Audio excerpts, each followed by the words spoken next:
आपका स्वागत है प्रभात शर्मा के यूट्यूब चैनल। आज का हमारा टॉपिक रहेगा कि हमारे सनसेट और सनराइज कैसे होते हैं, प्लस उसके साथ हम एक और चीज़ सीखेंगे कि हमारे सीजन्स कैसे चेंज होते हैं।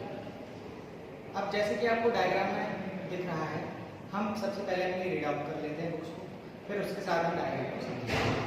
जरा ध्यान से देखें। Every morning the sun appears in the east. हर सुबह हमें रोज दिखाई देता है कि हमारा सन कहाँ से निकलता है, ईस्ट से, यानी कि वो ईस्ट डायरेक्शन से निकलता है। It seems to be moving west. It is the brightest at नून।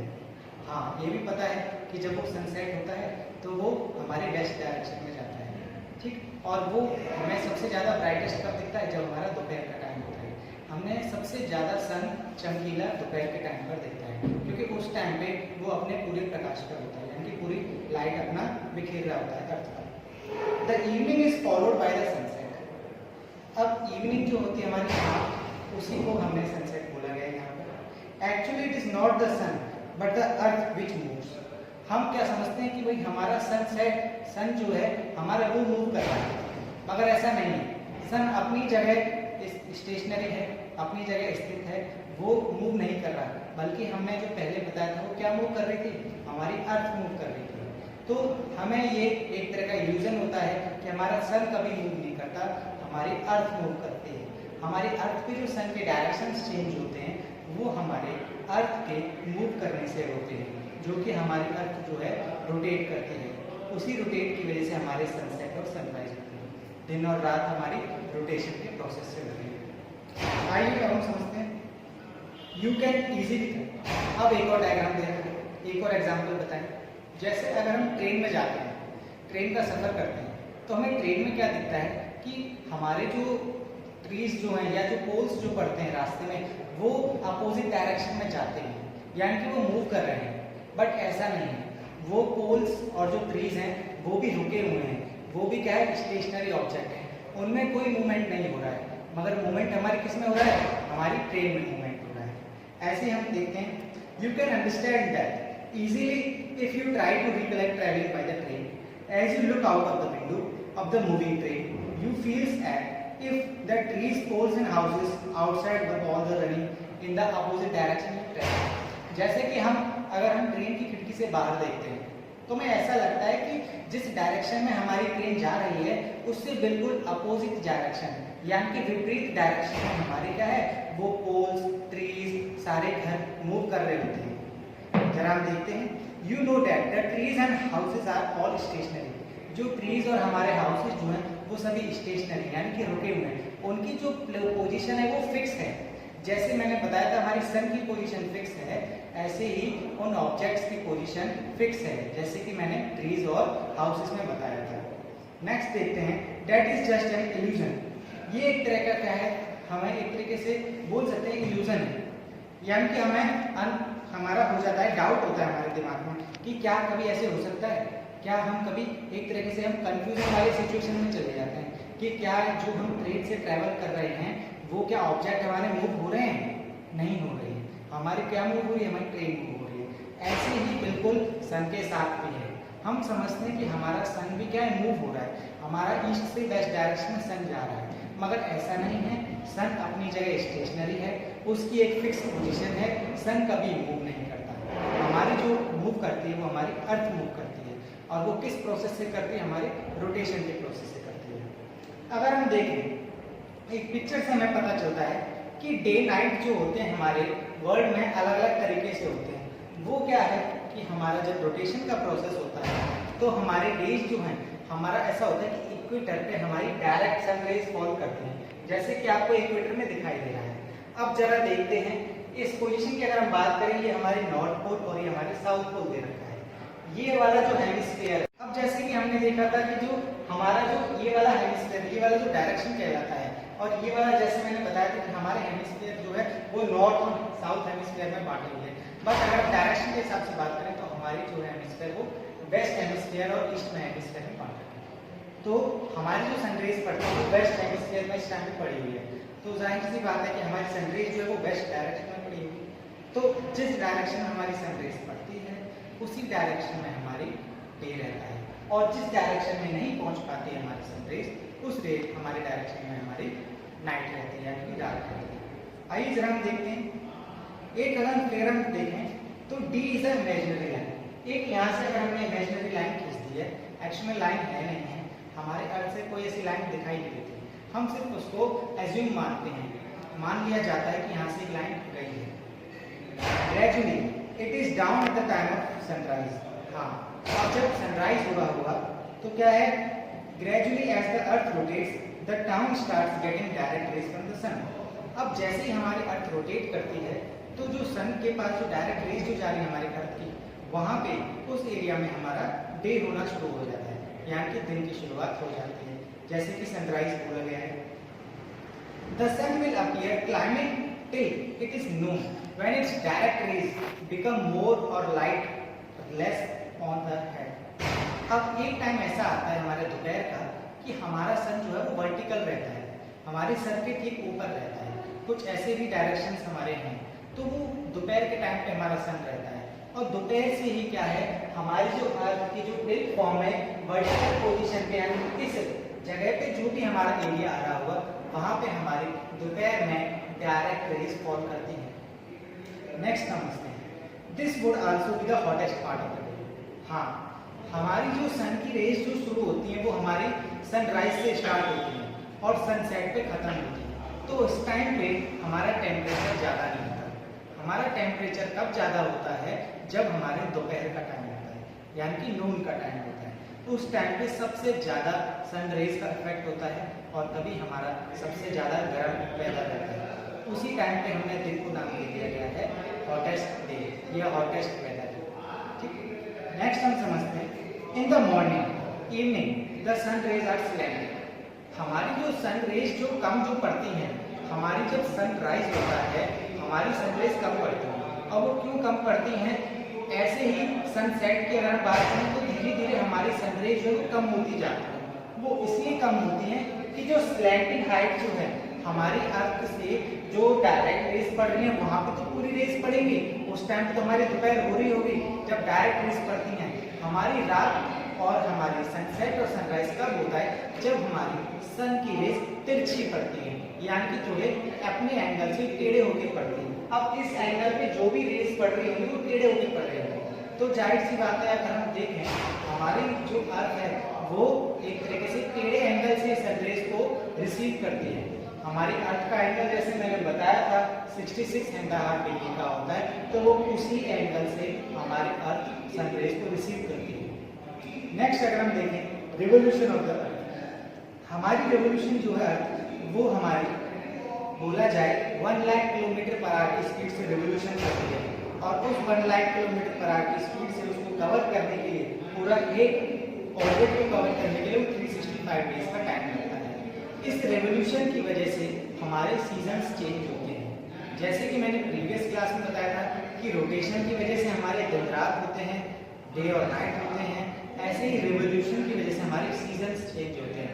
जैसे कि आपको दिखाई दे रहा होगा कि हमारे जून में समर होती है, अगर हम दिसंबर की बात करें ठंड होती है, और अगर हम मार्च की बात करें तो हमारी स्प्रिंग सीजन आता है, और अगर हम सितंबर की बात करें तो हमारे ऑटम सीजन आता है।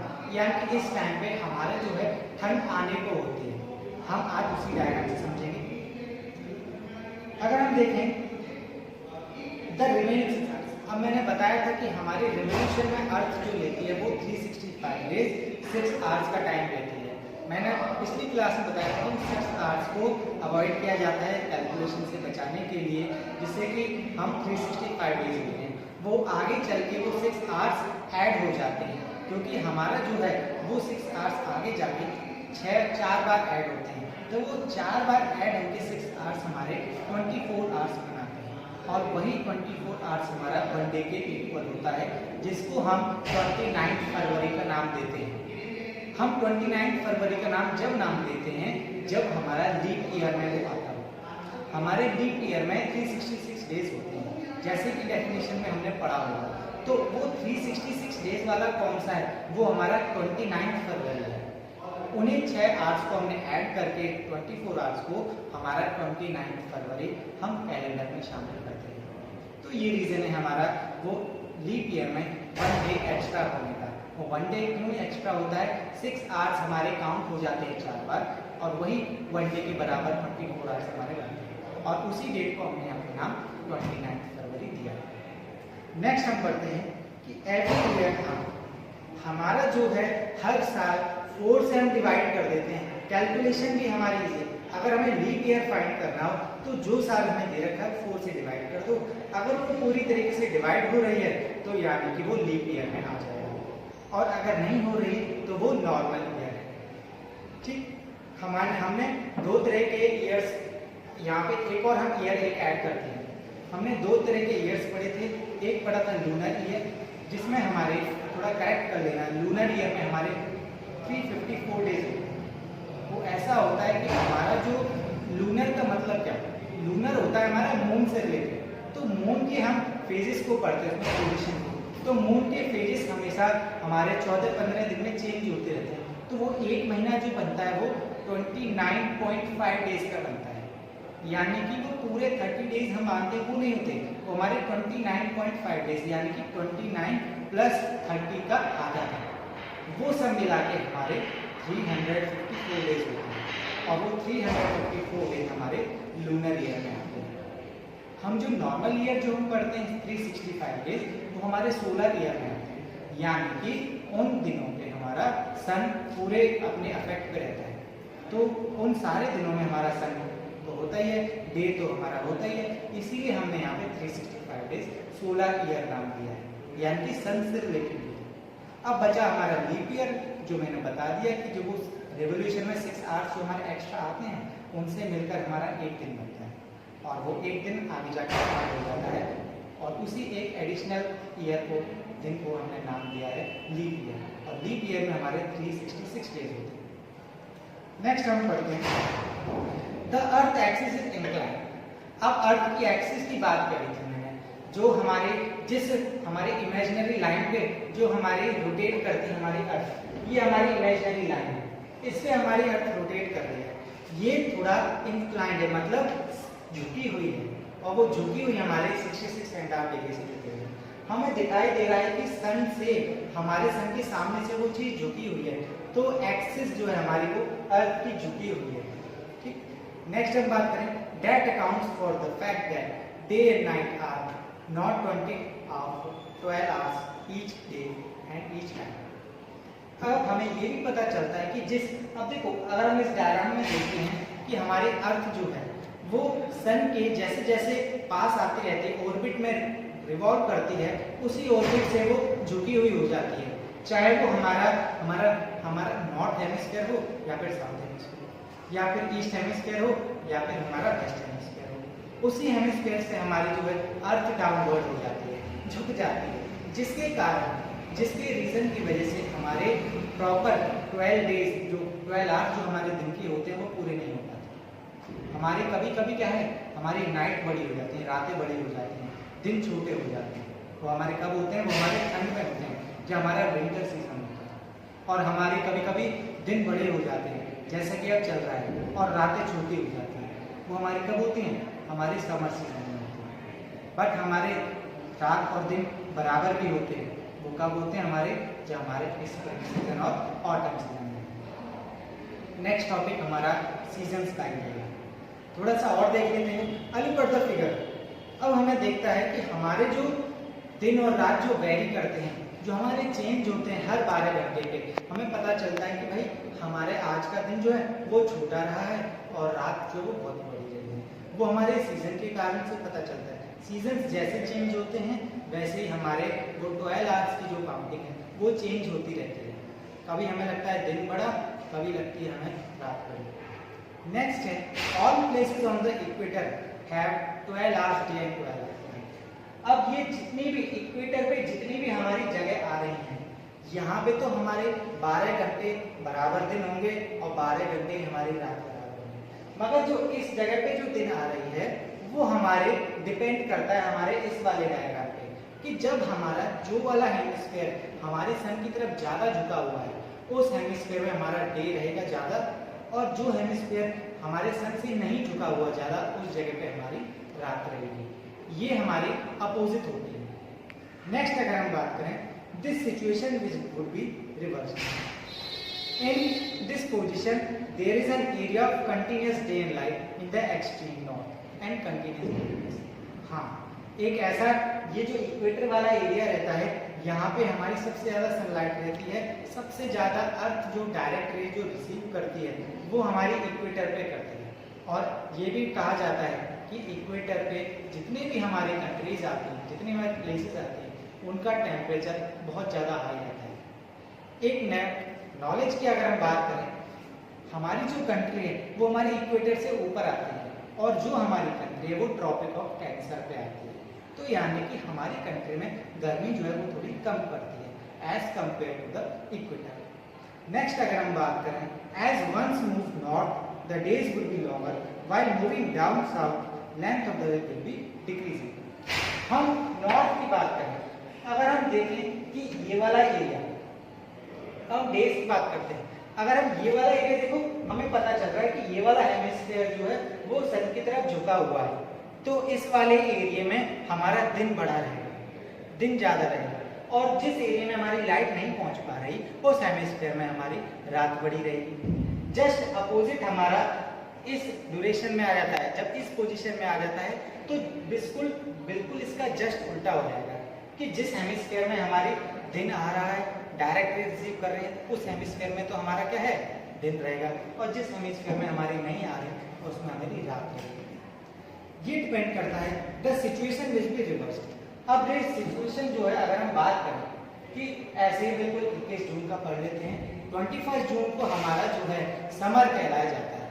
तो समर का जो ये वाला एरिया हमारा झुका हुआ है, ये वाला हेमिस्फीयर हमारा सन की तरफ झुका हुआ है, इसीलिए इस वाले हेमिस्फीयर में हमें गर्मी देखने को मिलती है, समर देखने को मिलती है।